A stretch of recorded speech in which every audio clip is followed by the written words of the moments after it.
മഹാലക്ഷ്മി സീരിയലിൻ്റെ പുതിയൊരു എപ്പിസോഡിലോട്ട് എല്ലാവർക്കും സ്വാഗതം. അങ്ങനെ സ്വാതിയോടായിട്ട് ദുർഗ പറയുന്നുണ്ട്, നിനക്കിതിനു മുമ്പ് ഒരു അവസരം നഷ്ടപ്പെട്ടതാണ്, നീ ഈ അവസരം നന്നായിട്ട് തന്നെ വിനിയോഗിക്കണമെന്ന് ദുർഗ പറയുന്നത് കേട്ട് ഉണ്ണി പറയുന്നുണ്ട്, ശരിയാണ് അമ്മ പറഞ്ഞത്, നിനക്ക് കണ്ണേട്ടൻ്റെ ഭാര്യയായി കഴിഞ്ഞാൽ എല്ലാ സ്വത്തുക്കൾക്കും അവകാശം നീ ആയിരിക്കും, ആ കസേരയിലിരിക്കുന്നതും നീ തന്നെയായിരിക്കും എന്നെല്ലാം ഉണ്ണി പറയുന്നത് കേട്ട് വളരെയേറെ സന്തോഷിക്കുകയാണ് സ്വാതി. അത് കേട്ടുകൊണ്ട് വളരെ വിഷമിക്കുന്നുണ്ട് നമ്മുടെ കരുണയോടായിട്ട് ഉണ്ണി പറഞ്ഞായിരുന്നു ഈ കസേര വാങ്ങിത്തരാമെന്ന്. പക്ഷേ പെട്ടെന്ന് സ്വാതിയോട് പറയുന്നത് കേട്ടപ്പോൾ കരുണയ്ക്ക് ആകെ ഷോക്കാവുന്നു. അങ്ങനെ ഉണ്ണിയാണെങ്കിൽ കരുണയോടായിട്ട് കാണിക്കുന്നുണ്ട്, ചുമ്മാ കാണിച്ചതാണെന്ന് പറയുമ്പോൾ കരുണയ്ക്ക് വളരെയേറെ സമാധാനം ആകുന്നുണ്ട്.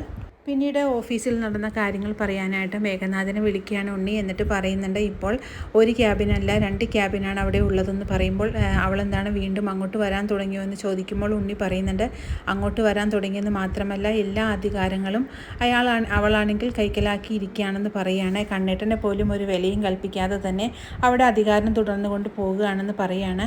ദുർഗ പറയുന്നുണ്ട്, അവളുടെ കൂടെ എന്തിനും പോരാത്തൊരു ഗുണ്ടയുണ്ടല്ലോ ആ മാർക്കോ, അവനുള്ളപ്പോൾ അവളെ എന്തെങ്കിലും നമുക്ക് ചെയ്യാൻ കഴിയുമോ എന്ന് ഉണ്ണിയോടായിട്ട് പറയുമ്പോൾ ഉണ്ണി പറയുന്നുണ്ട്, അതൊന്നും അമ്മ പേടിക്കേണ്ട, ഞാനും മേഘേട്ടനും കരുണയുടെ അച്ഛനും കൂടി ചേർന്നാൽ അവളെ ഇല്ലാതാക്കാൻ ശ്രമിക്കുക തന്നെ ചെയ്യും, അതിന് അധികം ദൂരമില്ല എന്ന് പറയുകയാണ്.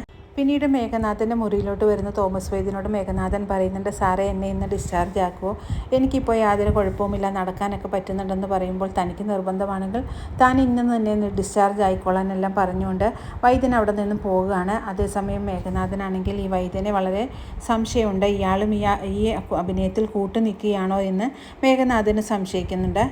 പിന്നീട് ദുർഗ പറയുന്നുണ്ട്, അവൻ്റെ അച്ഛനുണ്ടായിരുന്നെങ്കിൽ നമുക്ക് എല്ലാവർക്കും ആ സ്വത്ത് കിട്ടിയേനെ, അവന് ഇച്ചിരി കൂടുതൽ കൊടുത്താലും കുഴപ്പമില്ലായിരുന്നു, ആ സ്വത്ത് അനുഭവിക്കാൻ എല്ലാവർക്കും സാധിച്ചേനെ എന്ന് പറയുന്ന സമയത്ത് അങ്ങോട്ടേക്ക് നമ്മുടെ കണ്ണൻ വരുന്നുണ്ട്. എന്നിട്ട് കണ്ണനോടായിട്ട് പറയുന്നുണ്ട്, എന്നാലും നിൻ്റെ ഭാര്യ അങ്ങനെ നിന്നോട് ചെയ്തല്ലോ, നീ എന്തിനാണ് അവളെ ഇനി വെച്ച് ഓർപ്പിക്കുന്നത്, എത്രയും പെട്ടെന്ന് അവളുടെ കയ്യിൽ നിന്ന് ആ സ്വത്തുക്കളെല്ലാം തിരിച്ച് മേടിക്കാൻ പറയുമ്പോഴേക്കും അതിനി ഒരിക്കലും പറ്റില്ല അമ്മേ, അത് സാധിക്കുമെന്ന് എനിക്ക് തോന്നുന്നില്ല എന്ന് പറയുമ്പോൾ കരുണ പറയുന്നുണ്ട്, അതെന്താ കണ്ണേട്ടനെ വഞ്ചിച്ചവൾ, കണ്ണേട്ടൻ ഒരു കേസ് കൊടുത്താൽ ഫയൽ ചെയ്താൽ പോരെ, അപ്പോൾ അത് കിട്ടില്ലേ എന്ന് പറയുമ്പോൾ അതിനെ ഞാൻ കേസ് ഫയൽ ചെയ്താൽ എന്നെക്കാട്ടി നന്നായിട്ട് വാദിക്കുന്ന ഒരു വക്കീൽ അയാളുടെ കൂട്ടത്തിൽ തന്നെയുണ്ട്, അതുകൊണ്ട് അത് നടക്കുമെന്ന് തോന്നുന്നില്ല എന്ന് പറഞ്ഞുകൊണ്ട് കണ്ണൻ അവരുടെ അടുത്ത് നിന്ന് പോവുകയാണ്. എന്നിട്ട് മനസ്സിൽ വിചാരിക്കുന്നുണ്ട്, നിങ്ങളെല്ലാം വിറ്റ കാശ് എൻ്റെ കയ്യിലുണ്ടെന്ന് വിചാരിച്ചുകൊണ്ട് കണ്ണൻ അവിടെ നിന്നും പോകുന്നു. പിന്നീട് ദുർഗയാണെങ്കിൽ സ്വാതിയോടായിട്ട് പറയുന്നുണ്ട്, നിങ്ങളുടെ വിവാഹം എത്രയും പെട്ടെന്ന് നടക്കണം, എന്നാൽ മാത്രമേ അവൻ്റെ സ്വത്തുക്കളെല്ലാം നമ്മുടെ കൈകളിലോട്ട് വന്ന് ചേരുവുള്ളൂ എന്ന് പറയുമ്പോൾ കരുണ പറയുന്നുണ്ട്, എന്ത് സ്വത്തുക്കൾ വന്നാലും ആ അധികാര കസേര ആർക്കും ഞാൻ വിട്ടുതരില്ല, അത് എൻ്റെ സ്വന്തമാണെന്നെല്ലാം മനസ്സിൽ കരുതുകയാണ് നമ്മുടെ കരുണ. പിന്നീട് മഹിയെ കാണാനെത്തുന്ന കണ്ണനാണെങ്കിൽ വളരെയേറെ സന്തോഷത്തോടുകൂടി മഹീനെ എത്തുകയാണ്. എന്നിട്ട് മഹിയോടായിട്ട് പറയുന്നുണ്ട്, എന്താണെങ്കിലും എൻ്റെ കുഞ്ഞിൻ്റെ അച്ഛനെ വേറൊരാളെ കൂട്ടി പറയുമ്പോൾ എനിക്ക് ഒട്ടും സഹിക്കുന്നില്ല, അപ്പോൾ തന്നെ ഈ നാടകം അവസാനിപ്പിച്ച് എല്ലാം തുറന്നു പറഞ്ഞാലോ എന്നെൻ്റെ മനസ്സിൽ പല പ്രാവശ്യം തോന്നിയിട്ടുള്ളതാണെന്നും, ഇനിയാണെങ്കിൽ ആ മേഘൻ എന്നെ കാണാനായിട്ട് വിളിച്ചിട്ടുണ്ട്, അവൻ എന്തെങ്കിലും മനസ്സിലായിട്ടാണോ എന്നെ വിളിച്ചതെന്ന് എനിക്കിപ്പോൾ സംശയമുണ്ടെന്നെല്ലാം കണ്ണൻ പറയുമ്പോഴേക്കും മഹി പറയുന്നുണ്ട്, ശരിയായിരിക്കും കണ്ണേട്ട, അവന് മനുഷ്യൻ്റെ രൂപം മാത്രമുള്ളൂ, പിശാചിൻ്റെ സ്വഭാവമാണ് അവനിക്ക്, അതുകൊണ്ട് കണ്ണേട്ടൻ നന്നായിട്ട് തന്നെ സൂക്ഷിക്കണമെന്ന് പറയുമ്പോൾ ലേഖയും അനന്തവും അങ്ങനെ തന്നെ പറയാണ് കണ്ണനോട്. പിന്നീട് ആ തോമസ് വൈദ്യൻ്റെ ഹോസ്പിറ്റലിലോട്ട് വരികയാണ് ആ കാർത്തികേയൻ നിന്നുകൊണ്ട്. അങ്ങനെ ആ ഗുണ്ടയാണെങ്കിൽ അവിടെ അഡ്മിറ്റ് ആകാനായിട്ട് വരികയാണ്. അപ്പോഴേക്കും മേഘനാഥൻ ചോദിക്കുന്നുണ്ട്, എടാ അവൻ നടന്നോ ഇല്ലയെന്ന് എനിക്കൊന്ന് എഴുതി കാണിക്കാൻ പറയുമ്പോഴേക്കും അണ്ണൻ ധൈര്യമായിട്ട് ആയിട്ട് മറ്റേ ആൾ പറയുകയാണ്. അതേസമയം അയാളാണെങ്കിൽ കണ്ണൻ നടന്നു എന്ന് എഴുതി കാണിക്കുമ്പോഴേക്കും ഇത് കാണുന്ന മേഘനാഥനാണെങ്കിൽ മനസ്സിൽ വല്ലാത്ത ദേഷ്യം വരുന്നുണ്ട്.